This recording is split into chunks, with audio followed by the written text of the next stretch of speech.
Broads Media.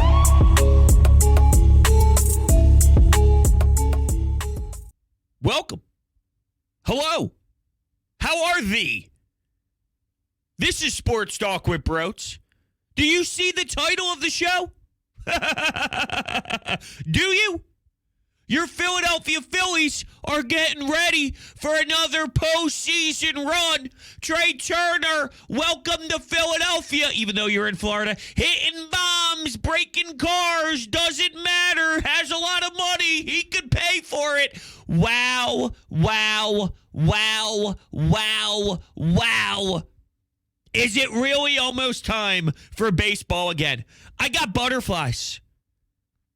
I feel a lot of pain because, well, we did not win the Super Bowl. But as I try to turn the page, the other side of me feels like it's Christmas Day. Well, Christmas Eve as an 8-year-old, as a 9-year-old, waiting for Santa Claus. Yet instead, I'm waiting for Andrew Painter under the tree. I'm waiting for Zach Wheeler. I'm waiting for Walker. Big acquisition in the offseason. Let me see what you can do, damn it. Throw him in a big series, game 3 of a 1-1 series in New York, in Queens, and he throws a 7-inning shutout before you go to Sir Anthony and Alvarado. Oh, by the way, they got a nice little how do you do each signed here for a couple more years with a nice little club option sprinkled at the end. This bullpen, Craig Kimbrell. I heard Matt Gelb of The Athletic, who covers the team, talking about how Craig entered the clubhouse and realized real quick, oh, this team has it. This team has the brand. They have the goofiness. They have the cohesiveness. They're busting each other's balls. They're being a locker room that's loose but knows we got a job to do. Last year, we came up just shy. Most people think it was a miracle. Most people thought it was just a fun journey. We see what all the publications are saying. Some variation of the Mets or the Braves winning the NL East and the Phillies' 3rd spot in the division. Possible last wild card. They don't believe in us. Yet, I'm the complete opposite. Seriously, let this sink in for a second. Think about it. Bryce Harper. Big injury to deal with in the offseason. Big surgery. Yet I feel, rightfully so, extremely confident in their ability to still wax teams without Bryce Harper. That's not a thing. Trea Turner, Kyle Schwarber, Alec Bohm adding weight, Bryson Stott, who I'm a big fan of over at second base, who's going to be a stud this year, Rhys Hoskins. You don't lose Bryce Harper for a significant amount of time and still have the powerful depth in your lineup that you do. Nick Castellanos with the bounce back. And we'll get more into that as this spring training and pitchers and catchers and all of that continues. But I actually feel pretty decent about him turning the page. Here's why. One, he's played a lot of baseball. And what happened last year, 13 home runs.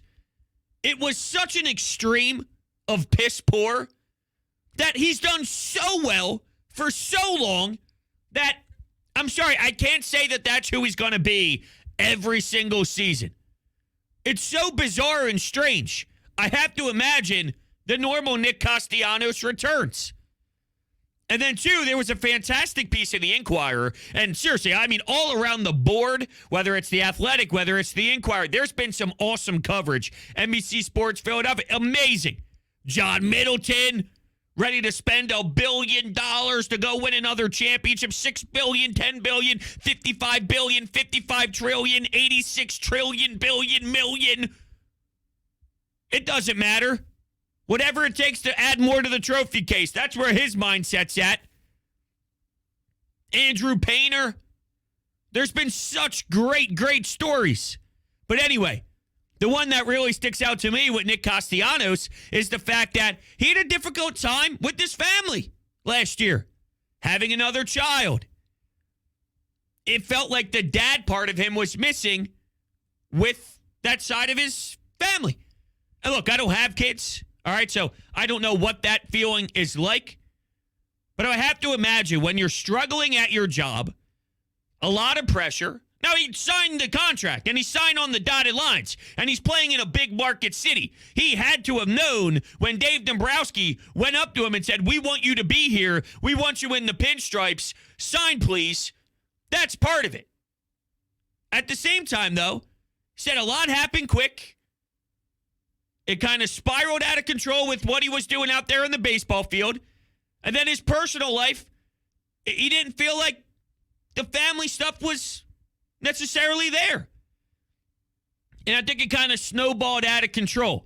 But you get an off season, you can review the tape, you can watch the disaster in the box and realize there was a lot happening, chasing sliders 8 feet off the plate nonstop. I'll have nightmares for the rest of my life thinking about Hector Neris with bases loaded in the World Series, not even needing to throw a strike and still finding a way to strike out Nick Castellanos. What do you know? No surprise there. There's even some other at-bats that make me lose sleep. Brandon Marsh. Oh, man. It was something. Get no hit. Game 5. Base runners. Can't knock any in. Can't knock enough in. Both teams were kind of having that type of game until Houston found a way.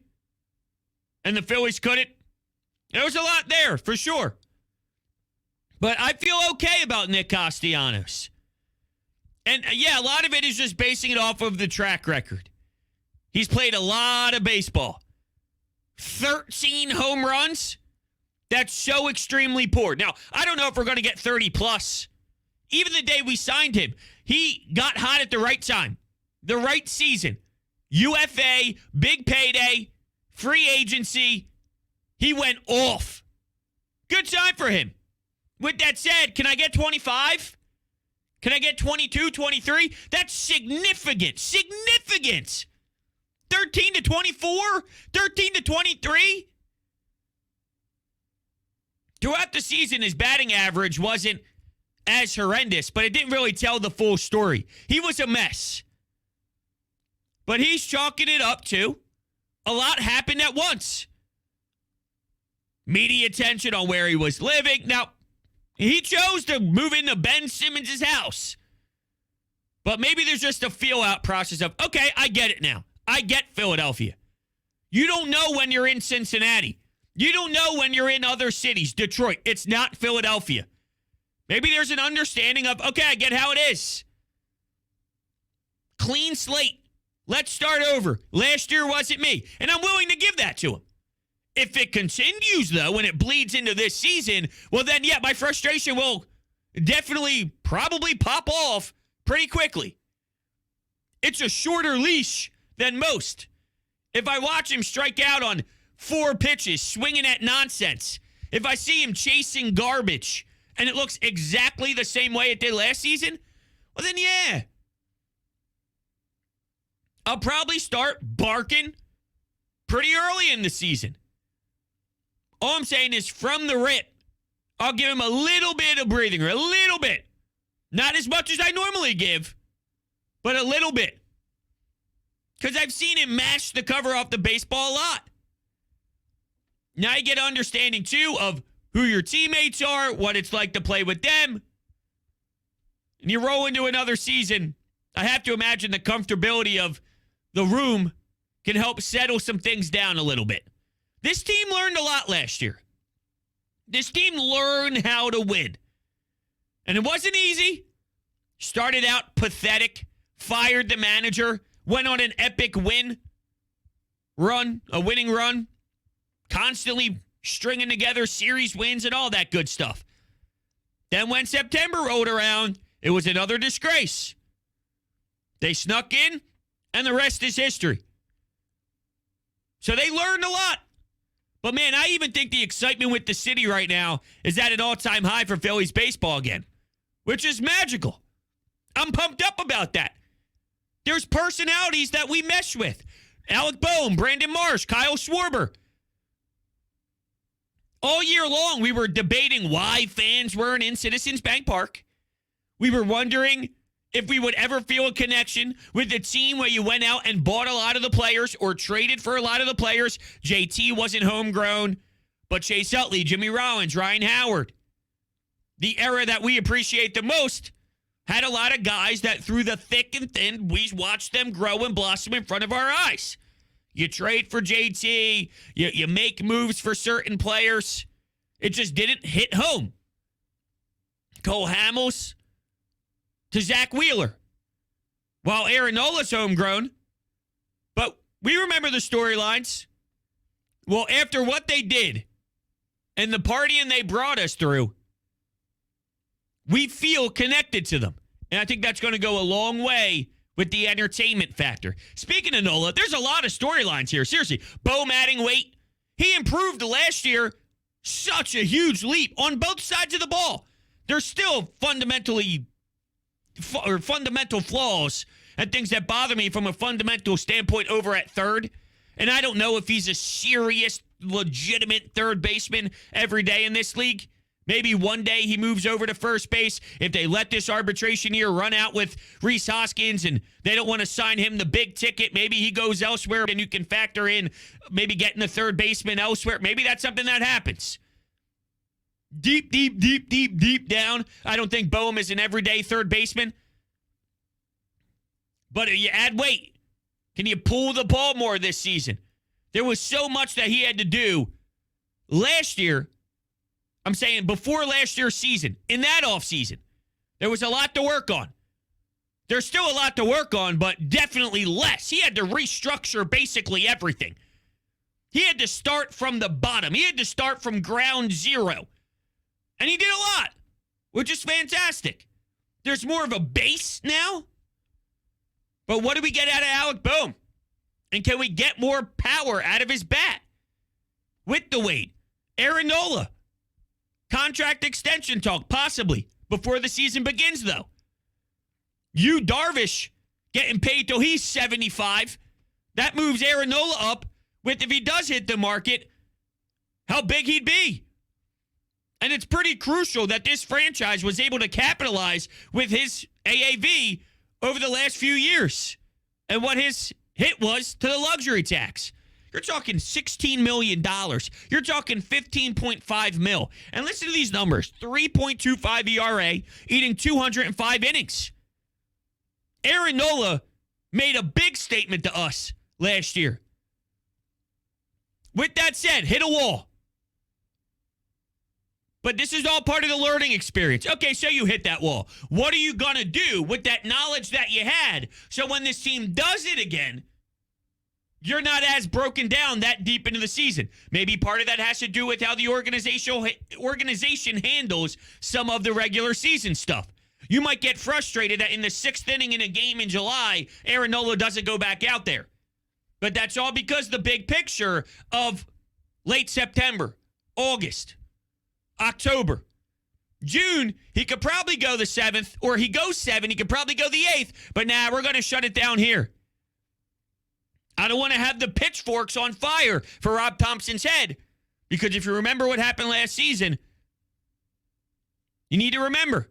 Plus, with the whole pitch clock thing being incorporated into Major League Baseball, I wonder how much of these players who work at a slower pace, especially with guys who allow someone on base, the game slows down insanely. Aaron Nola with the guy on first base, it's different. Well, if you have to move quickly and the motor keeps running, are you more fatigued by the 5th inning? If there wasn't a pitch clock, could you make it through 7 because you're at your own pace? You're taking your time in between pitches. You're walking on the mound. You're walking off the mound. You're reestablishing yourself. You're kind of going the way that you want to. Now, because you're constantly going, you have to adjust your body to that. And do you see velocity dip? Instead of throwing, Nola's a bad example here because he doesn't throw gas anyway, but instead of someone sitting at 98 through 5, Does it start to go 96, 95 in that sixth inning instead of maybe being more at that 97? It probably won't be as bad as the Spencer Howard debacle. Dude, that guy would go from 98 to 91 in 7 seconds. I never seen anything like it in my life. We know that's not going to be Andrew Painter. Man, Wheeler taking him under his wing, going, yo, dude, I know what it normally is like in the clubhouse with your number, and what number you are dictates where you sit in the clubhouse. You're sitting near me. You're coming under my wing. I'm going to show you how to be a pro. You're going to follow my lead. Oh, man, is that incredible. He's 6'7". 6'7". Kid's a stud. Stud. Now, Ricky Bo believes that you're probably going to see a 6-man rotation. You don't want to do too much with them. You don't want to ask too much of them. Big league season, completely different. So you mix in a Falter. So you mix in something else. Spot start here and there. I like this rotation, man. I really do. Wheeler, Nola. What an incredible job by Nola, though, to really earn the respect here. We needed that out of him. He came up small in a lot of seasons down the stretch. He had some uncomfortable outings when he fell apart and was extremely fatigued. But he's never been that deep before. He's never made it to that part. Now he has. Now he needs to learn how to adapt. But he's earned his respect, and no one's really complaining about the contract extension. If we didn't experience that version of Aaron Nola last year, though, we'd be like, is it time for something fresh? Reese has been here for a while. As the leader, it hasn't been great. Nola's been here for a while. It hasn't been great. I'm saying if they didn't do what they did last year, feels like there's a lot of losing in that clubhouse that's been here for a long time. But to their credit, they earned it. I still get people complaining about Rhys Hoskins to me. He stinks. He's going to be bad. If you're going to hit 30-plus bombs and knock in a lot of runs, but play poor defense, I'm taking it right now with this build and this mold of the roster. Play Derek Hall. Derek Hall can't hit lefties. He can't hit lefties. I can't believe I saw a quote from Rob Thompson earlier today saying they're going to try him out in corner outfield to see some versatility. Dude, that's going to be terrible. I can't see Derek Hall playing the outfield. Rhys Hoskins once played outfield, and it made me sick. I got reminded of that today because when I saw the news, I was at the radio station and I threw it out there like, yo, dude, did you see what Rob Thompson said? And I'm like, well, Nick Castellanos is pretty bad in the corner. Can it get much worse? And then they're like, yeah, it can, bro. You don't remember Rhys Hoskins? Oh, I remember Rhys Hoskins. That was probably the worst thing my eyeballs have ever seen. I'm nauseous just thinking about it. They're trying Sosa out in center field, too. Now, I don't know how to look at that. Is that to try and get Sosa some time? Or is it more of the, we don't want Brandon Marsh to play lefties at all? I don't know, man. I feel like you just got to let Marsh rock. See how he goes. Let him be him. And if you need to make the adjustment, then so be it. Now, I want to look up Marsh against lefties. Keep in mind, when they traded for him, smart man that Dave Dombrowski is, he claimed there's something in that swing that is good and we can tap into it. Sorry, I'm getting distracted as I'm looking up his splits. So Brandon Marsh last season against left-handers hit 188 in 96 at-bats. He hit 262 against righties. I didn't expect it to be anything stellar. But I feel like I'm willing to give him an opportunity. That's all. I guess that's more my point. I'm more willing to give him an opportunity to play every day. I like what he brings out in center field. Look, Sosa seems to be a guy who can step in and play a lot of spots, specifically around the infield with a stellar defensive glove. In 82 at-bats against left-handed pitching, Sosa hit 232. Keep in mind he's a right-handed hitter. Against righties, he actually hit worse last year, 223. No home runs against righties. Oh, wait. Sorry. What did I just say? Sorry. He's a right-handed hitter. That makes sense. brain fart, Brandon Marsh, lefty, Sosa, righty. All that just got jumbled in my head. 232 against lefties, 2 home runs, 15 RBI. 0 home runs against righties, 6 RBI. I guess it's just kind of like looking for a bunch of avenues here. So whenever you need to do something, you can. If you need to buy some time in center field, what do you have there? But they did the same thing with the Matt Vierling of the world. And they always tried to get another one out there and platoon. I'm willing to give Brandon Marsh a shot to just be the guy. And then from there, I guess you can make the adjustments. And this is the time to flirt around with ideas. But I'm just curious how it's all going to play out, I guess. That's kind of all. Yeah, I'm excited, man. I'm excited. I think sometimes we forget that they got Trea Turner, the best shortstop in the market. And when he's in this lineup, it's going to be a force, man. It's going to be fierce. I'm not going to scream at everybody today about how I would do the lineup. We know how strongly I feel about Kyle Schwarber. There's a reason why when Trea Turner had his press conference, he talked about Kyle Schwarber, made a phone call, and they talking about things.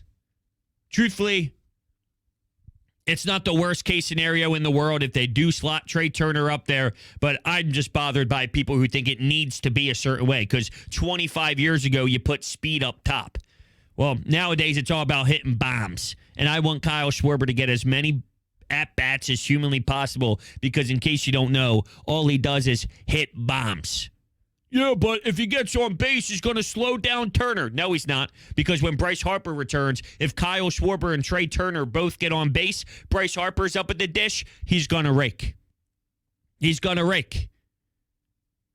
This lineup's so powerful. Give me the guys who can hit home runs more, the most at-bats. That's how I prefer it. But Bryce Harper has a comfortability factor in the 3 spot. Look, there's a lot of things you can do. And I said I wasn't going to get into it. And as I started to rotate through it in my mind right there, I started to get all fired up. I started to get all excited thinking about what this team can do. We've come a long way. I remember starting off Sports Talk with Broads back in 2017, 2018. The teams we were talking about, Cesar Hernandez, Odubel Herrera. I love breaking down sports, obviously. Made it my lifestyle. I love baseball season, day-to-day grind. More than anything else. I love the Eagles most. That's our baby. That's our pride and joy in this city. Something about baseball content on a day-to-day basis that moves the damn needle for me. All right. We'll take some calls, then we'll wrap some things up. Let's go to the phones. Hey, bros. Mainly calling in just to talk about one guy in particular for this Philly season, and that's being Nick Castellanos. Really just want to get your thoughts on what type of season he's going to have. Do you think he's going to bounce back? Do you think he's cooked? What are your thoughts? Especially with Harper being out, we're going to need guys to step up. And I don't know, do you think that he's going to be the type of Nick Castellanos that we thought we signed, or do you think he's going to be more of what he was in 2022?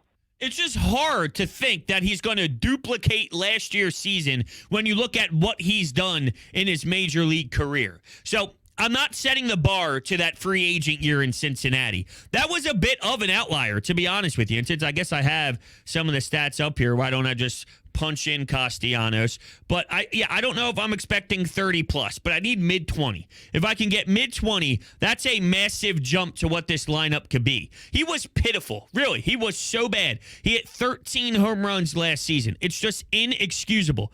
So in Cincinnati, he hit 34 bombs and 100 RBI. Can we get to the year in 2019 where he hit 27 total? Can we get to the year when he was 25 in Detroit? That was back in 2017, where he hit 26 bombs. Somewhere flirting around the 24, 25, 26.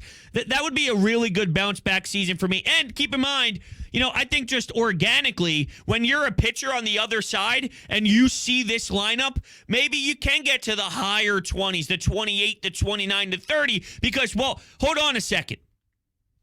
There's no breathing room.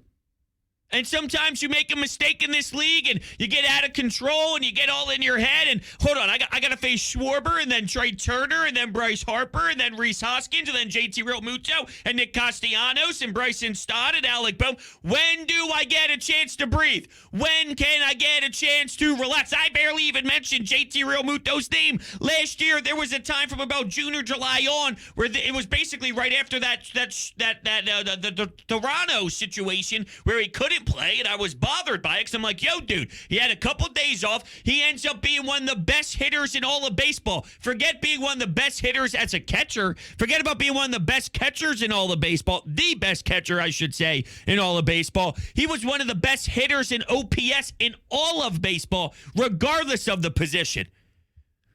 So you run into mistakes, is my point. And with the other pitcher going, oh, damn, everything has to be so perfect. When you focus and stretch on the details on how perfect it has to be, it's when you make mistakes. So my point is with that,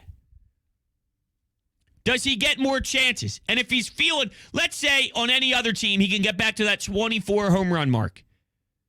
Can that possibly be 28, 29 because of the depth with this order? And the stress it puts on the pitcher because you're suffocated? That's my point.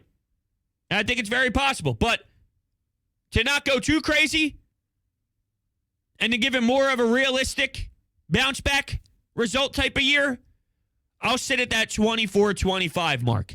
And I expect that from him. He's done it for too long.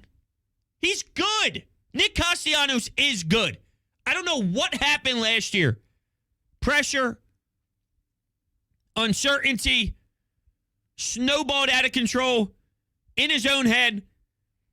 But you get a chance to cool down, watch the tape, watch the film, study what's going on, connect with the hitting coach and Kevin Long, see all the areas that were messed up, tweak it, and let's go. If Alec Bohm could go from where he was, and I'm sure a lot of people forget how bad he was, had to get sent down. Jose Alvarado had to get sent down. There's been a lot of examples of players in this organization having to hit the reset button, and it worked. Some midseason, some during offseason. If other guys can figure it out, I have to trust Castellanos that he can too. Shorter leash, and I'll let him hear it. But I'm going to give him that chance to earn it. Yeah, it's hard to believe that baseball's starting already. I mean, I still remember the Eagles playing while the Phillies were in the playoffs. Now the Eagles are on this end and the Phillies are starting back up again. It's just wild. I mean, I'm here for it, but I feel great about this team, man. I think we're deeper than last year. The only thing we're not deeper in is the bench, but the bullpen's deeper, starting rotation's deeper. Taijuan Walker has his downsides, but I'm sorry, he's a lot better than Kyle Gibson as a number 4 starter. A major upgrade as a number 4 starter. Like I said, our bench might be a bit thinner, but they're going to bring up more prospects from played in AAA last year and see if they pan out. Hopefully they do. Because if not, I don't know. We might be in trouble at the bench. But I'm feeling great, man. I think we could definitely win more games than we did last year. I honestly think that we could win the division. I think we could make a run at it. Even with Harper out half the year, I think we could do it. Yeah, I think they could win the division too, and that's where my expectations are. You don't go to the World Series and the next year I roll around and go, yeah, you could be whatever you want to be. You could just sneak in as a third wild card team. I demand good ball, and I demand them to win the division. I don't know how else to target a season. You go from World Series runner-up, I got to expect you, and you add Trea Turner, and you bring in Taijuan Walker, and you have some nice pieces in that pen. As you said, that bullpen is deep. You got multiple different lefties in there. You pick up someone like Strom. You pick up someone who's got experience closing out games in Kimbrel, and I expect a bounce back year from him, kind of. You know, it wasn't all dandelions towards the back end of his career, but I still think that there's enough in the tank to be something. You're also not demanding him to be that ninth inning closer, Brad Lidge. You don't need him to be automatic because I think Sir Anthony is probably going to be that guy. And on any given day, let's say your bullpen was used and it got very toxic the night before. You can go to Alvarado. You can go to these other players. There's a lot in there. I like the starting rotation. I like a lot of it. The bench, look, you pick up Josh Harrison. You got Edmundo Sosa. And no one knew who Nick Maton was and what he was going to do last season before Nick Maton did it. I'll worry about the bench if I need to worry about the bench. You know why you win championships? Yordan Alvarez, Justin Verlander, Pena slides in there as soon as Carlos Correa is no longer a Houston Astro. Why do you win championships? Because of those guys. Yes, Matt Stairs once hit a big home run. I acknowledge that. When I look at what Dave Dombrowski put together, I'll focus on that top-tier talent. And the bench stuff, it'll work itself out. Look what Dombrowski did at the trade deadline last year. Brought in Marsh, got Edmundo Sosa. Like, savvy moves. If it's needed. And at the deadline, all teams look for additions. If that's where it's needed, then he'll find it. Because, well, he's a genius. All right? All right. We'll wrap it up. Thank you. I love you. Go Phils. I'm excited. Go Phils. Phillies. We're talking the Fightins. We're back. We're back. Go Phils.